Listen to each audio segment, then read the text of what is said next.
"It's for charity, Dad," my son said as they hauled away my life's collection of old junk for a tax write-off. "At least it's finally useful." I returned to an empty, silent house, my heart shattered.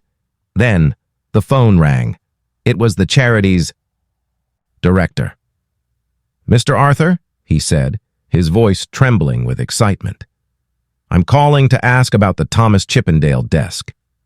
My grief turned into a cold smile. They thought they'd thrown away trash. They didn't know they had just thrown away their entire future. Before we continue, please subscribe to the channel and let us know where you are listening in the comments. Old junk. That's what they called it. To my son, Michael, and his wife, Karen, my home was not a sanctuary of history, but a dusty, cluttered museum of things that were simply old. They saw peeling varnish, not the original 18th century finish. They saw a chip in a porcelain cup, not the mark of a pre-revolutionary French artisan. They saw wood and glass and fabric. They never saw the stories. They didn't see the soul of my life's work, a soul I had shared for 40 wonderful years with my late wife, Eleanor. We were not collectors in the modern sense of the word. We were treasure hunters, archaeologists of the forgotten. We didn't frequent high-end auction houses.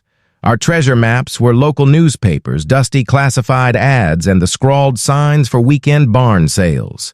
We would spend our Saturdays driving through the countryside in our old pickup truck, our hearts filled with a shared, hopeful anticipation. Eleanor had the eye. She could spot the elegant curve of a Queen Anne chair leg peeking out from under, a pile of rusted farm equipment from 50 yards away. I had the hands. I was a master woodworker by trade, a restorer. I could take a splintered, neglected piece of furniture that others had left for dead and with patience and reverence bring it back to life. I could feel the history in the grain of the wood, the faint echo of the hands that had first crafted it centuries ago. Our house became a hospital for these beautiful, wounded objects. Every piece had a story of its rescue and its resurrection. "Remember this one, Arthur?" Eleanor would say, running her hand over the smooth, dark wood of a large writing desk. "How could I forget?" I'd laugh. "Found it in a chicken coop covered in, well, you know. The farmer practically paid us to haul it away." "And now look at it," she'd whisper, her eyes shining. "It's breathing again. That desk, the one they had just carelessly tossed onto a donation truck, was the very one the charity director had called about. A genuine Thomas Chippendale. But to me, its value was never in its name or its price tag. Its value was in that memory, in the shared joy of discovery with the woman I loved. But our passion was also our secret. Early in my career, I had gained some recognition for my restoration skills. I was offered gallery shows, featured in magazines. But we quickly recoiled from the world that came with it, a world of shallow investors who saw our treasures not as history, but as assets. A world of critics who spoke of art, but thought only of commerce. "This isn't for them, Arthur," Eleanor had said after one particularly soulless gallery opening. "This is for us. This is our quiet joy." So I retreated from the public eye. I became an anonymous expert, a secret legend in a small, trusted circle of museum curators and serious collectors. I would occasionally consult on a major acquisition or perform a delicate restoration for a museum, but to the wider world, and certainly to my own family, I was just Arthur, the quiet, retired woodworker with a cluttered house full of old furniture. We kept the secret not out of shame, but out of a fierce desire to protect the purity of our passion. We didn't want the noise of the modern world to drown out the quiet whispers of the past. Michael and Karen never understood those whispers. They grew up surrounded by these timeless objects, but they never learned to see them. To them, my workshop in the garage wasn't a place of magic and resurrection. It was just a dusty, smelly room filled with tools. My library of rare books on furniture history wasn't a source of knowledge. It was a fire hazard. "Dad, when are you going to get rid of all this stuff?" Michael would ask every time he visited, his gaze sweeping across my living room with a look of barely concealed disgust. It's like a hoarder's den in here. Karen and I saw a lovely modern condo downtown. Clean lines, minimalist, so much healthier. For you. A house isn't supposed to be a hospital, son, I would try to explain. It's supposed to be a home. These things have stories. They are our family's story. He would just shake his head, a dismissive smirk on his face. The only story they tell is that we're stuck in the past. It's embarrassing. Embarrassing. That was the word they used. My life's passion, the shared joy that had defined my marriage to their mother, was an embarrassment to them. They were ashamed of the very foundation upon which their comfortable modern lives had been built. They benefited from the wealth my skills had quietly generated, the prestigious education I had paid for with the restoration of a forgotten masterpiece, but they held the source of that wealth in contempt. Eleanor saw it, of course. She saw their shallow materialism, their desperate need for social validation.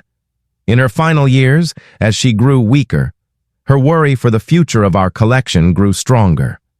One evening she held my hand, her grip frail but her eyes clear and intense. "Don't ever let them know the true value of these things, Arthur," she said, her voice a determined whisper. "They wouldn't understand their soul. They would just see the price tag. They would sell our stories to the highest bidder without a second thought." She made me promise. "Promise me," she insisted, "that you will only pass this collection on to someone who will love it as we have. Someone who is truly worthy." I promised. It was a vow I intended to keep. I thought I had years to find that worthy person, to ensure our legacy was safe. I never imagined that my own children would be the ones to force my hand, to betray not just me, but the entire history of the love that had created them. The final betrayal was cloaked in the language of concern. Michael and Karen arrived at my doorstep a few weeks ago, their faces a perfect mask of worried affection. I had been battling a nasty bout of the flu, and I was admittedly weak, my usual quiet energy depleted. They saw their opportunity. "Dad, we're worried about you," Karen said, her voice dripping with a sweetness that set my teeth on edge. She walked through my living room, running a finger over a dusty bookshelf and inspecting it with a theatrical frown. "This house, it's just too much for you to manage alone. The dust, the clutter. It's not a healthy environment for someone recovering from an illness." "Your mother and I were quite healthy here for 40 years, I replied, my voice raspy from coughing. "That was then, Dad," Michael said, joining her side, his tone one of patronizing reason. "You're not as young as you used to be. We've been talking and we want to help. We've arranged a little trip for you, a week at a nice country spa. Fresh air, healthy meals, professional care. It will do you a world of good. And while you're gone," he added, as if it were an afterthought, "Karen and I will do a little spring cleaning. We'll organize things, modernize the space a bit, create a cleaner, safer home for you to come back to." I knew what modernize meant. It meant sterile, minimalist, and empty. It meant erasing Eleanor. But I was tired. The illness had left me weary, and the constant, low-level battle against their disapproval had worn me down. A small, foolish part of me even wondered if, perhaps, they were right. Maybe I was just an old man clinging to a past that no one else valued. "All right," I conceded, my voice weak. "A week. But please, be careful with your mother's things." "Of course, Dad," Karen said, beaming. "We'll treat everything as if it were our own." That, I would soon realize, was the only honest thing she said. The moment my friend's car turned the corner, their plan went into motion.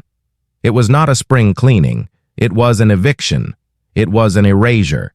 They didn't hire a cleaning service. They called the Heritage Charity Foundation, one of the city's largest donation centers, known for its fleet of large, efficient trucks. I know this because my next-door neighbor, Mrs. Gable, a dear old friend of Eleanor's, watched the entire thing from her kitchen window, her heart breaking, with every piece they carried out. She called me at the spa that evening, her voice trembling with rage. "Arthur, you need to come home," she said. "They're emptying your house. Michael and Karen, they're treating it like a construction site. They're just throwing things into a truck." I returned the next morning to a scene of devastation. The house was not just clean. It was sterile, hollowed out, a body without a soul. My beautiful hand-restored furniture was gone. The Chippendale desk, the Queen Anne chairs, the Georgian bookcase, gone. The boxes of Eleanor's books, my architectural drawings, my restoration notes, all gone.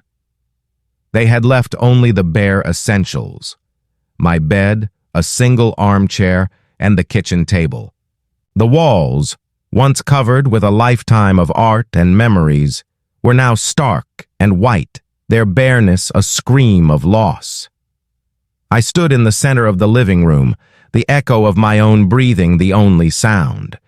The grief was a physical blow, so intense, it brought me to my knees. They had done it.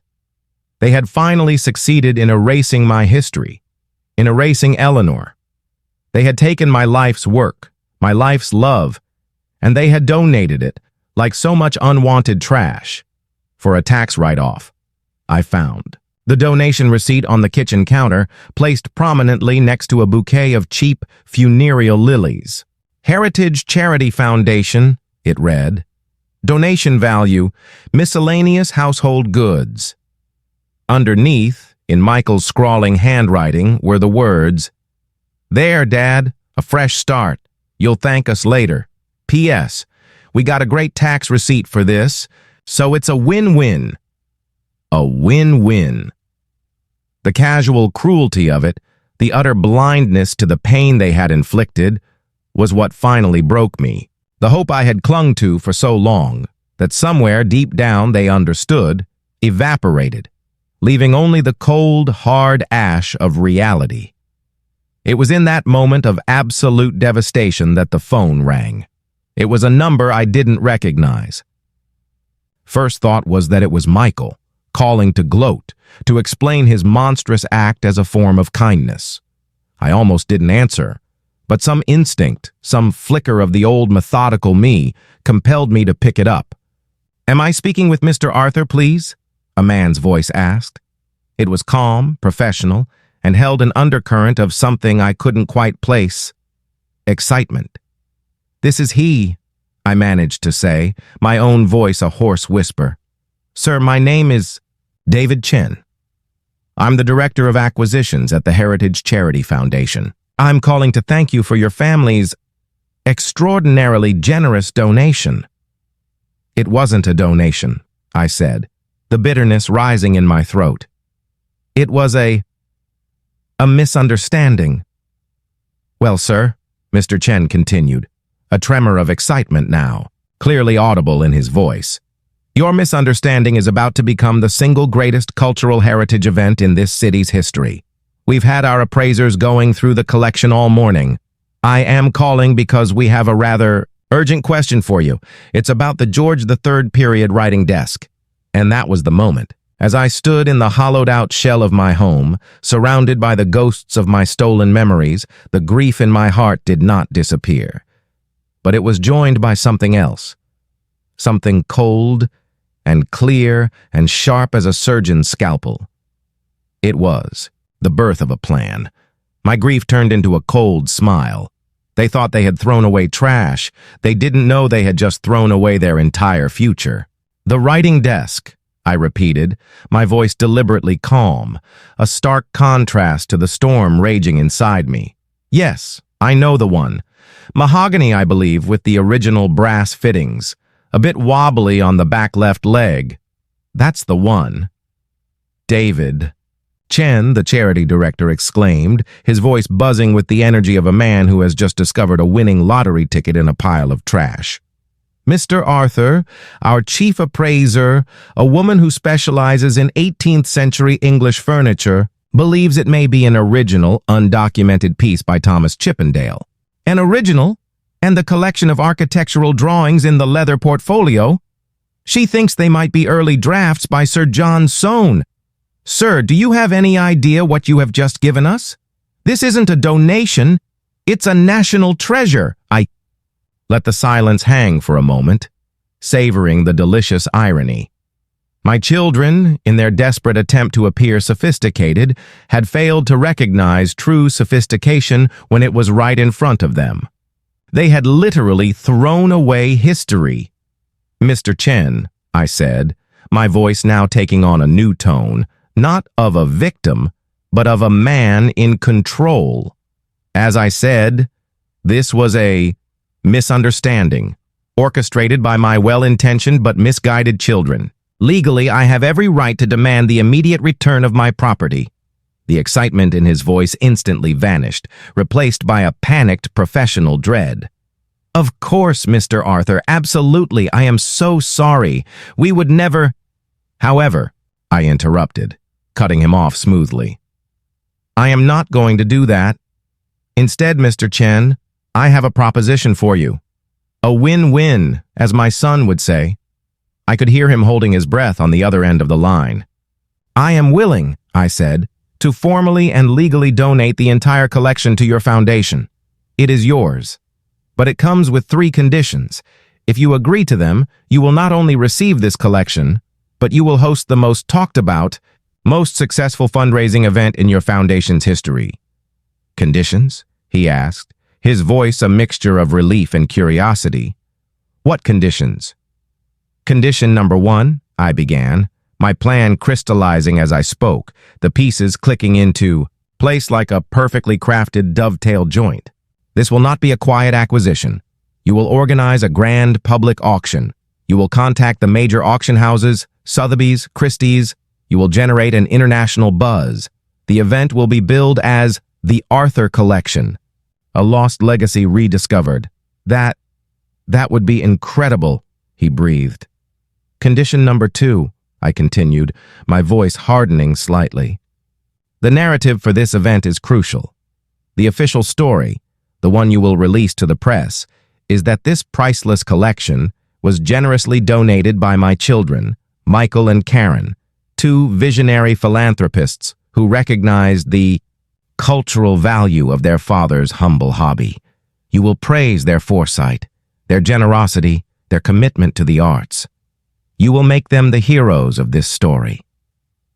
There was a confused pause. I don't understand, sir. They're the ones who— You do not need to understand, Mr. Chen, I said, my tone leaving no room for argument. You only need to agree. You will invite them to the auction as the guests of honor. You will seat them in the front row. You will put their names in the program as the benefactors. Is that clear? Yes, sir, he said, the bewilderment in his voice palpable. Perfectly clear. And the 3rd condition? Here it was, the final most important piece of my design. The 3rd condition, I said, is that I will be involved in every step of the cataloging and appraisal process. And on the night of the auction, I, and only I, will be the one to present the stories of the pieces.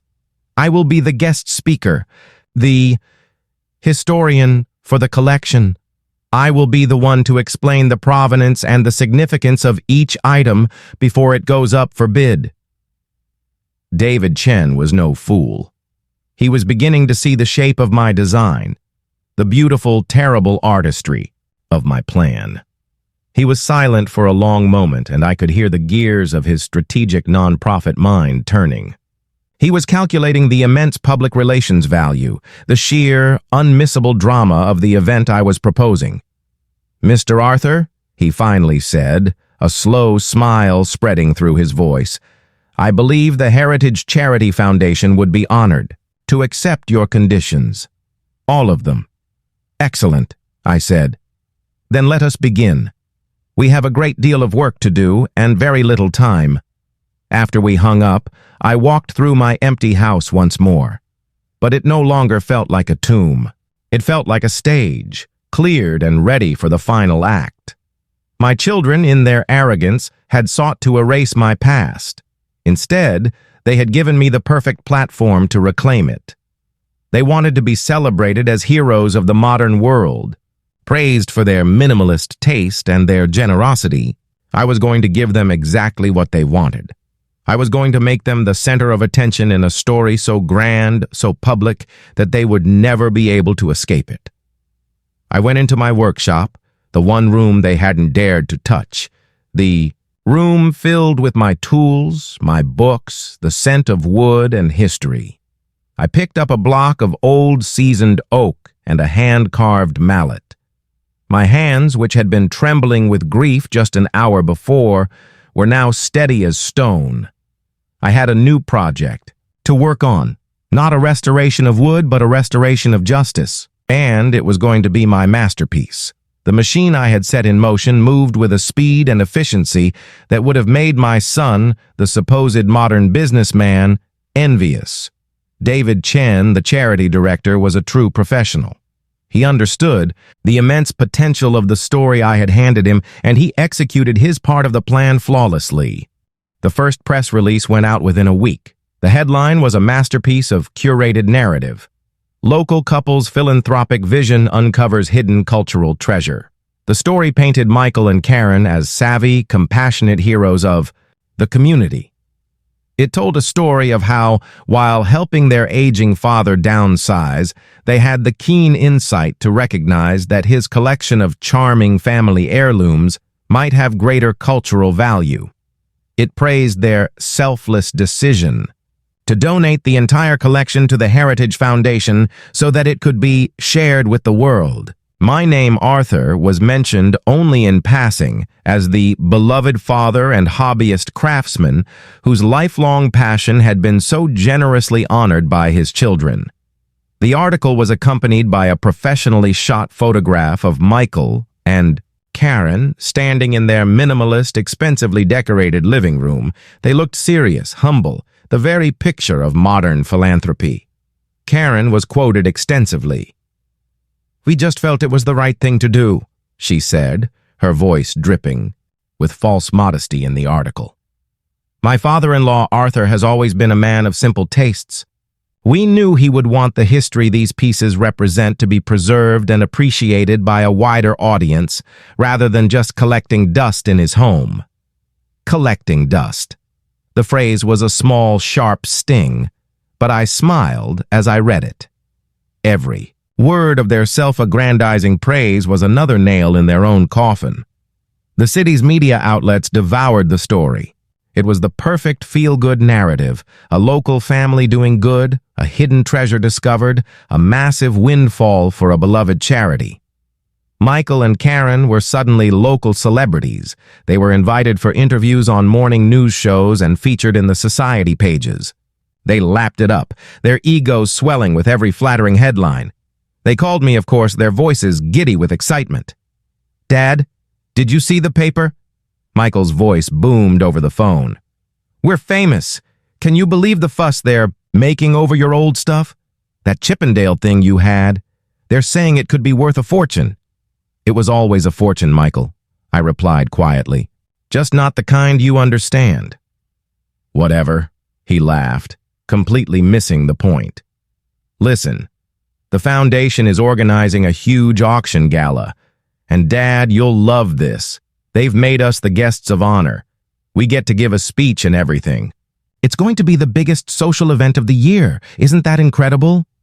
"It is indeed, son," I said, my voice a perfect imitation of a proud, simple father. "I'm so happy for you both. You deserve to be recognized for your generosity." "No!" Karen's voice cut in from another line. "And Arthur, David Chen from the foundation called. He said they'd like you to be involved somehow. Something about telling the stories of the pieces. We told him you'd be thrilled. It will be a lovely way for you to be a part of our big night." "I would be honored," I said. "Just tell me what you need me to do."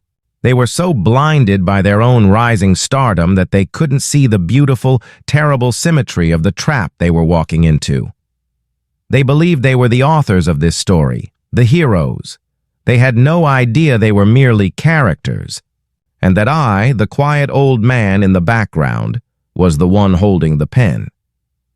While they were busy giving interviews and being fitted for their gala attire, I was engaged in a different kind of preparation. I spent my days at the Heritage Foundation's secure warehouse, a space that now looked like a private wing of the British Museum. Under the bright clinical lights, my old junk was being treated with the reverence it deserved. Teams of appraisers, art historians, and conservation experts moved with hushed respect, their white-gloved hands carefully examining every detail. I worked alongside them, not as the owner, but as the primary source, the living history of the collection. I provided the provenance for each piece. I told them the story of the old barn where Eleanor and I had found the splintered, mud-caked frame of what was now a confirmed Louis XVI settee. I showed them my original restoration sketches for the Georgian bookcase, explaining the techniques I had used to bring the dying wood back to life. My role, as far as the world knew, was that of the humble craftsman, the father whose simple hobby had unexpectedly produced a treasure. It was a role I played to perfection. The appraisers and historians treated me with a gentle, slightly patronizing kindness. They were fascinated by my stories and impressed by my intuitive knowledge, never suspecting that the humble craftsman knew more about 18th century joinery techniques than any of them. David Chen and I became co-conspirators in this grand deception. He was a masterful orchestrator, feeding the media a steady stream of tantalizing details about the collection's estimated value, a number that seemed to climb higher with each passing day. The auction was no longer just a local event. It was attracting international attention. Museums from London, Paris, and New York were sending representatives. This was my plan, magnified beyond my wildest dreams. The stage wasn't just the city anymore. It was the world. As the day of the auction drew closer, the city was electric with anticipation. My face, the face of the hobbyist craftsman, was in the papers, my simple life story a charming sidebar to the main event, the incredible generosity of my visionary children. The estimated value of the collection had now surpassed $5 million, a figure that Michael and Karen would quote to anyone who would listen, their voices filled with a proprietary pride as if they had earned the money themselves. They had moved me out of my house and into a small, sterile apartment in a modern downtown building. The decision was presented, of course, as an act of loving care. "Dad, you can't stay in that big, empty house all alone," Chloe had said, her tone oozing with feigned concern. "This is much more secure, and the building has a 24-hour concierge. We'll feel so much better knowing you're safe." The truth, of course, was that they wanted unfettered access to the house. They were preparing it for sale, already interviewing real estate agents, their greed moving faster than the auctioneer's gavel. They saw the auction not as a benefit for charity, but as a marketing tool, a way to add prestige and value to the former home of the Arthur collection. They were blind to the fact that they didn't own the house, a detail I had conveniently allowed to be omitted from the public narrative. A few days before the gala, they came to my apartment to help me prepare for my speech. It was a visit that laid bare the full, chilling extent of their delusion. They sat on the uncomfortable modern sofa of my temporary home, a stark contrast to the hand-restored antiques they had discarded, and they presented me with a script. "We just jotted down a few ideas for you, Dad," Michael said, handing me a stack of index cards. "Just some key points to hit, to make sure the message is consistent." I read the cards. My heart grew colder with each bullet point. Express gratitude to Michael and Karen for their vision and generosity. Mention how this hobby was a simple pastime. Emphasize how the pieces are better off being shared with the world. Keep it short and sweet. Let the real heroes, us, shine. It was a script for my own erasure. They wanted me to stand on that stage and publicly validate their lie, to diminish my own life's work into a simple pastime and crown them as the saviors of a treasure I was too simple to understand. This is very thorough, I said, my voice carefully neutral. We just want to make sure you're comfortable, Karen said, her smile as bright and hard as a diamond. We know public speaking isn't really your thing. We don't want you to feel overwhelmed. The main thing is to convey how proud you are of what we've done. Proud, I repeated the word, letting it linger in the air. Yes, I am certainly going to speak about pride. They didn't catch the double meaning. They were so wrapped up in their own self-importance that they were incapable of seeing beyond the surface of my words. They saw a compliant old man, grateful for his moment in their spotlight. And Arthur, Karen added, her voice dropping to a confidential whisper, as if she were sharing a wonderful secret. We have a surprise for you. After the auction, once the house is sold, we're taking you on a trip, a wonderful long-term cruise, all expenses paid. You won't have to worry about a thing ever again.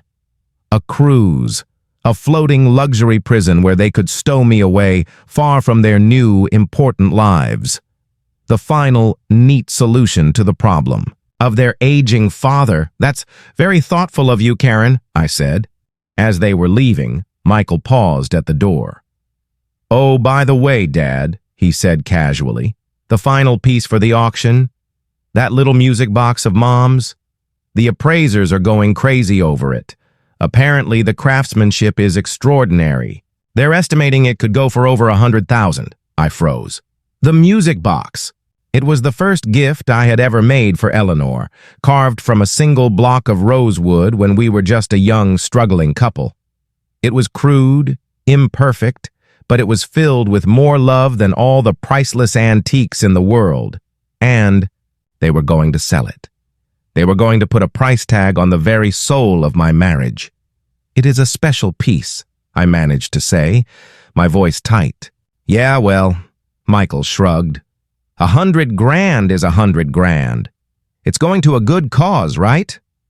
He smiled, winked, and left, closing the door behind him on my silent, raging grief. That was the turning point inside the turning point.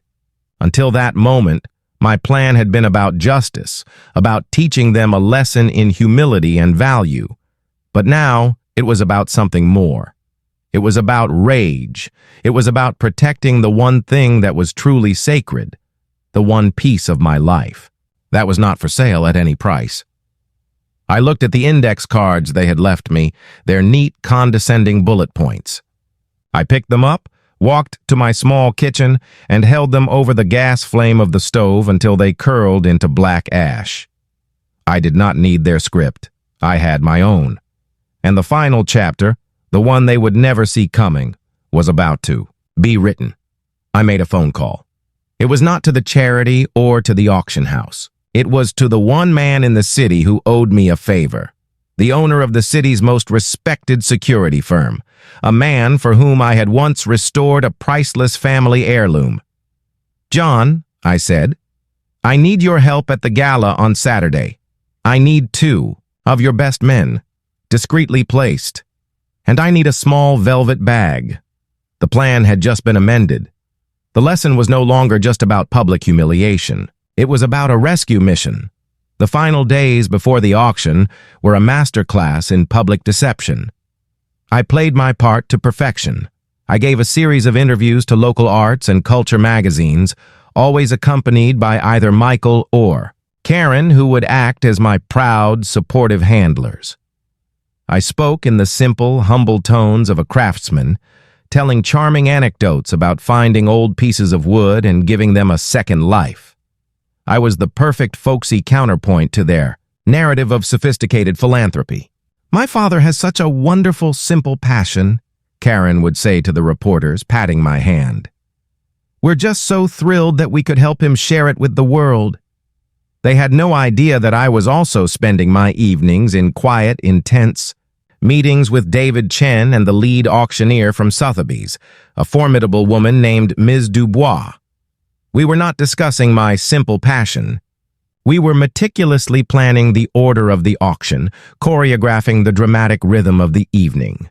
"We will start with the smaller, impressive pieces," Ms. Dubois would strategize, her French accent clipping each word with precision.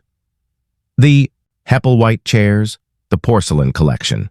We build the excitement, we establish the immense value. Then, we bring out the masterpiece, the Chippendale desk, to create a frenzy. And you, Monsieur Arthur, you will speak just before that." "And the final piece?" I asked quietly. David Chen and Ms. Dubois exchanged a look. "The music box," she said, her voice softening. "It is a piece of exquisite sentiment. The story you told us. It will be the heart of the evening. We will end with it. It will be the emotional climax." "Good," I had replied. "That is exactly what I want." The night of the auction gala was a spectacle beyond anything my children could have imagined. The city's grandest ballroom had been transformed. The pieces from my home, my old junk, were now displayed on velvet-draped pedestals, lit like sacred relics in a cathedral. The air buzzed with the quiet, intense energy of serious money. The wealthiest collectors from around the globe had flown in, their faces a catalog of the world's most powerful people. I arrived early, through a side entrance, and took my place backstage. Through a small opening in the curtain, I could watch the guests arrive. I watched Michael and Karen make their grand entrance. They were radiant, drunk on the attention and the glamour of it all. They moved through the crowd like royalty, accepting congratulations, their faces glowing with unearned pride. They were the stars of a story they thought they had written, completely unaware that they were merely players in a much older, more profound tragedy. My own entrance was quiet, understated. As planned, David Chen escorted me to a single reserved chair in the shadows at the side of the stage. To the audience, I was the humble father, brought out to witness his children's moment of glory. It was the perfect vantage point to watch the drama unfold. The auction began. Ms. Dubois was a maestro, her gavel a conductor's baton. The bidding was ferocious. The Hepplewhite chairs, which I had bought for $50 at a barn sale, sold for $80,000. The porcelain collection, pieced together from dozens of flea markets, fetched over $250,000. With each strike of the gavel, I could see the stunned, ecstatic disbelief on my children's faces. Their tax write-off was turning into a multi-million-dollar philanthropic triumph. Their social status was skyrocketing with every bid. Finally, the moment came. Ms. Dubois paused, letting a dramatic silence fall over the room. "And now, ladies and gentlemen," she announced, "before we present the centerpiece of our collection, the magnificent Chippendale desk, we are honored to hear a few words from the man whose passion and skill made this evening possible. Please, welcome Mr. Arthur." A polite, respectful applause filled the room. I saw Michael and Karen in the front row, beaming, nudging each other. Their moment had arrived. Their simple father was about to get up and sing their praises to the world. I walked to the podium, my steps slow and steady. I looked out at the crowd, at the faces of the wealthy and the powerful, and then I looked at my children. I saw their expectant, condescending smiles. The stage was set. The audience was waiting. My speech, the one I had been writing in my head for weeks, was about to begin.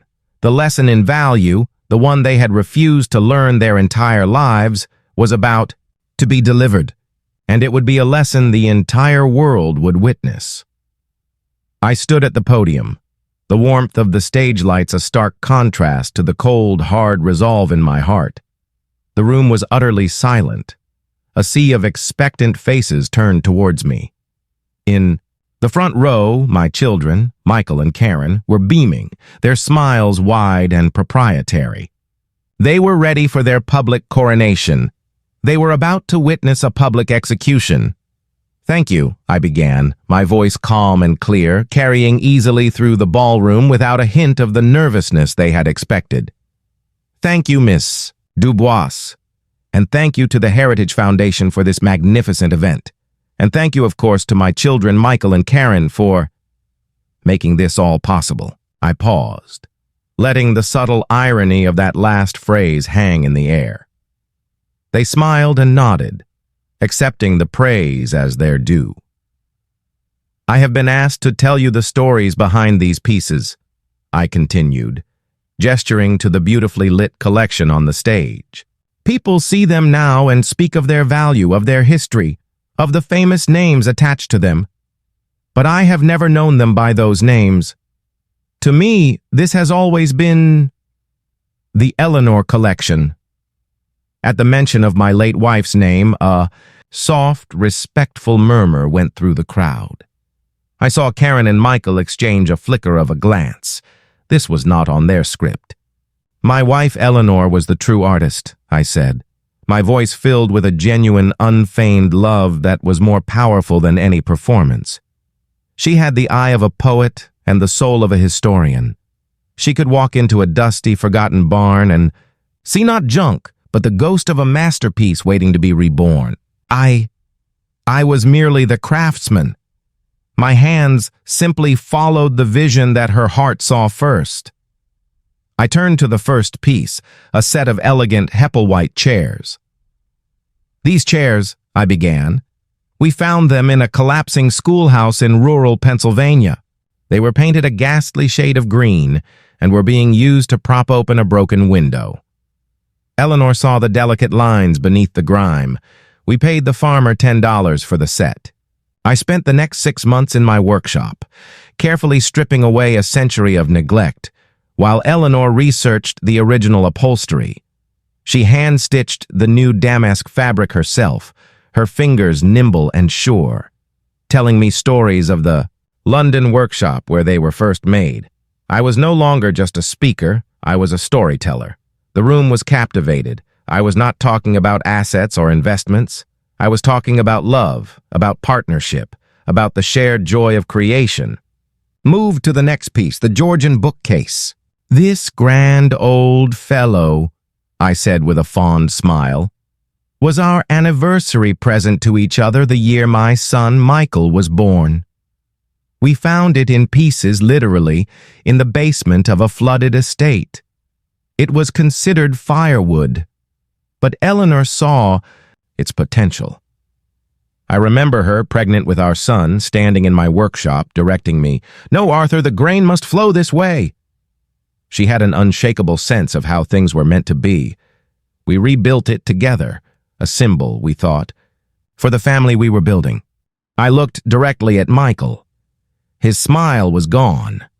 His face was a mask of confusion.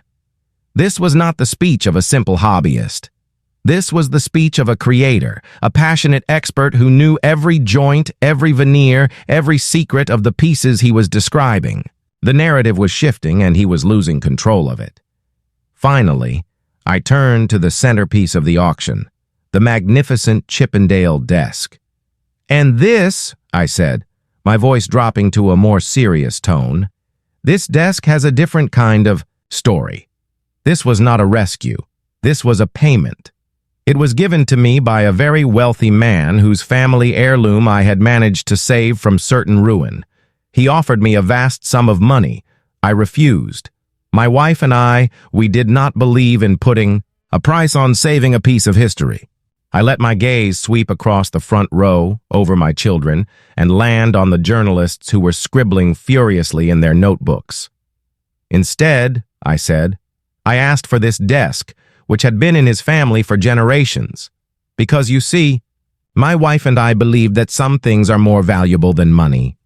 We believed that history, that craftsmanship, that the soul of an object, that is the true inheritance. It is a lesson I tried and perhaps failed to pass on to my own children. The silence in the room was now heavy, uncomfortable. The story was no longer about a generous donation. It was about a clash of values. It was about the difference between price and worth. Michael and Karen were no longer the heroes of the evening. They were becoming the antagonists in a story of forgotten values. Their faces were pale, their smiles had vanished, replaced by a dawning, horrified understanding. The tribute was turning into an indictment, and I hadn't even gotten to the main event. But the most valuable piece in this collection, I continued, my voice dropping to an intimate, almost reverential whisper, is not the largest. It is not the most famous. It is the smallest. On a signal from me, a spotlight softened and focused on a small, velvet-draped pedestal at the center of the stage. Ms. Dubois, with the theatrical grace of a master auctioneer, stepped forward and removed the velvet cloth, revealing the small rosewood music box. Even from a distance, the audience could see it was different from the other polished masterpieces. It was simpler, clearly hand-carved, its beauty lying not in its perfection, but in its heartfelt imperfection. Michael and Karen stared at it, their faces a mixture of confusion and dread. They knew this piece. They knew it was their mother's favorite.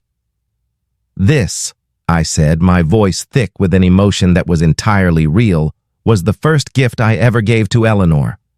I carved it myself, in a cold little workshop, when we had nothing but our dreams. The wood is from a fallen rose bush that grew in her mother's garden. The melody it plays is the simple folk tune she used to hum when she was happy. It has no famous maker. Its monetary value to the appraisers is perhaps a few $1,000s due to its unique craftsmanship. But its true worth is immeasurable." I paused, letting the weight of my words fill the room. I looked directly at my children. "It is the soul of our marriage, the heart of this entire collection. It is the one piece that holds every memory, every promise, every whispered dream. It is, in every sense of the word, priceless." I saw a tear trace a path down Karen's cheek. Michael was chewing on his lower lip, a nervous tic I hadn't seen since he was a boy. The story was no longer just about their greed, it was now about their sacrilege. "And so," I said, my voice hardening for the first time, a sharp edge of steel cutting through the sorrow. "You can imagine my surprise when I learned that my children, the visionary philanthropists we are honoring tonight, had valued this priceless piece at $100 grand. $100 grand is $100 grand, I believe was the phrase used. A good cause." A shocked, scandalized gasp rippled through the audience. All eyes now swiveled to Michael and Karen, no longer with confusion, but with a growing, palpable disgust. Their faces were ashen. They were publicly impaled on the spear of their own callous words. "They believed," I said, my voice now ringing with a cold, clear authority, "that everything has a price. They believed that even the most sacred memories could be sold, donated, and converted into a tax receipt and a moment of public applause. This evening was to be their grandest transaction. They were not donating a collection. They were selling their father's life and their mother's memory to the highest bidder." I let the accusation hang in the air, damning and irrefutable. "But they made one crucial miscalculation," I said. "They forgot who they were dealing with, not a simple craftsman, but the man who taught them that every action has a consequence." I turned to Ms. Dubois. "Ms. Dubois," I said calmly, "there has been a change in the program. The final piece, the music box, is being withdrawn from the auction." Before anyone could react, two large, impeccably dressed security guards, John's men, walked calmly onto the stage. One stood by my side, the other walked to the pedestal, carefully picked up the music box, and placed it inside a small velvet bag. "What are you doing?" Michael finally stammered, finding his voice. "You can't do that. That's part of the donation. It belongs to the foundation." "Actually," David Chen, the foundation's director, said, standing up from his seat in the front row, a prepared statement in his hand, Mr. Arthur is correct. As the legal and sole owner of the collection, he retains the right to amend the donation at any time prior to the final gavel. The Foundation was made aware of this amendment this afternoon and has accepted it. The final legal escape route had been cut off. The trap was perfect. The guard brought the velvet bag to me at the podium. I took it, holding it as if it were the most precious object in the world. As for the rest of this collection, I announced, to the stunned room, the Chippendale desk, the chairs, the bookcase, the auction will proceed as planned. It will raise millions for a wonderful cause, and it will do so officially under the name of the Michael and Karen Generous Donation. They wanted the credit. They wanted the tax receipt. They wanted the public glory.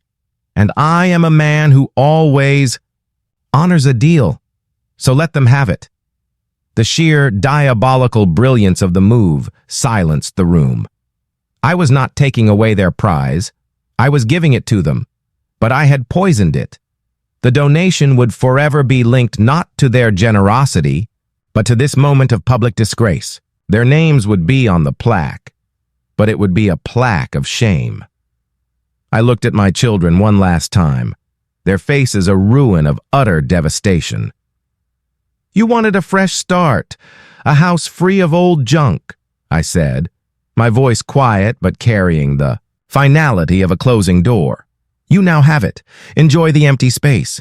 You have earned it. I turned, the velvet bag in my hand, and walked off the stage, leaving behind the wreckage of their lives and the sound of Ms. Dubois' voice, calmly asking for the opening bid on a priceless desk that no longer held any meaning for me. I did not stay to watch the rest of the auction. I walked out of that grand ballroom, the small velvet bag clutched in my hand, and did not look back. I left the cacophony of bids and the wreckage of my children's social standing behind me, stepping out into the cool, quiet night air.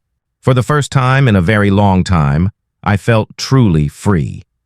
The auction, I later read, was a staggering success.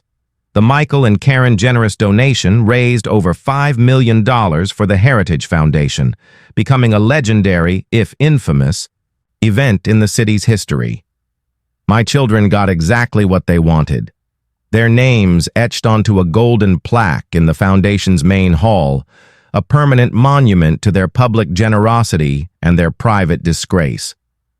They were trapped forever in the narrative I had crafted for them, celebrated and condemned in the same breath. Their fall from grace was as swift as their manufactured rise had been. The story of the auction became the city's most delicious piece of gossip. They were no longer the visionary philanthropists. They were the greedy, foolish children who had tried to sell their mother's memory and had been outplayed by their simple father. Their influential friends abandoned them. Business. Opportunities dried up. Their world, built on the fragile foundation of image and perception, collapsed under the weight of a single, undeniable truth. They were forced to sell their grand, minimalist mansion. They called me, of course, a few months later. It was a single, desperate, rambling call, a torrent of apologies, accusations, and, inevitably, a plea for financial help. I listened, for a final time, to the voices of the children I no longer recognized. "We made a mistake, Dad," Michael's voice had pleaded. "A terrible mistake, but we're still your family." "Family," I had replied, my voice calm and distant, the voice of a man speaking from a shoreline they could no longer reach. You had a family. You had a history, a legacy, a home filled with stories. You chose to trade it all for a tax receipt. You have made your transaction. Now, you must live with the terms. I did not give them money. To do so would have been to teach them nothing. I wished them well, and then I hung up, severing the final frayed thread that connected us. Their future was their own to build or to squander. My role as their safety net, their silent benefactor, was over. So what becomes of an old man who has given away his fortune and cast his own children adrift? I found my answer not in the quiet solitude of retirement, but in the most unexpected of places. A week after the auction, I received a letter. It was from the director of the city's most prestigious museum of decorative arts. He had been at the auction, had been captivated by my stories, and he had a proposition. The museum was planning a new wing, dedicated not just to priceless artifacts, but to the art and soul of craftsmanship itself. They didn't want a collector or a historian. They wanted a storyteller. They wanted me to be the curator. And so, my life found its new, unexpected chapter. I sold my old, now empty house and donated the proceeds to the museum's new wing, with one condition, that it be named the Eleanor Collection Wing. My small apartment is all I need.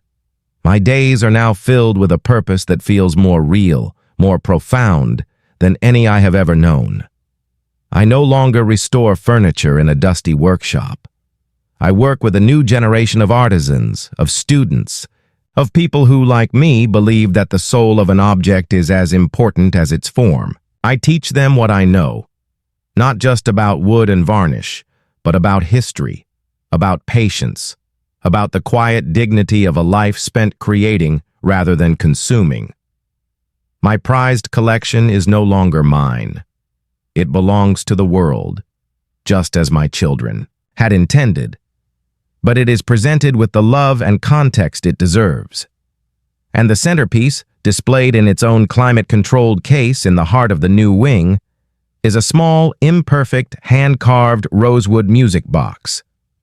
Sometimes, at the end of the day, when the museum is quiet and the crowds have gone home, I stand before that music box. It is not behind glass to protect it from the world, but to protect the world from it.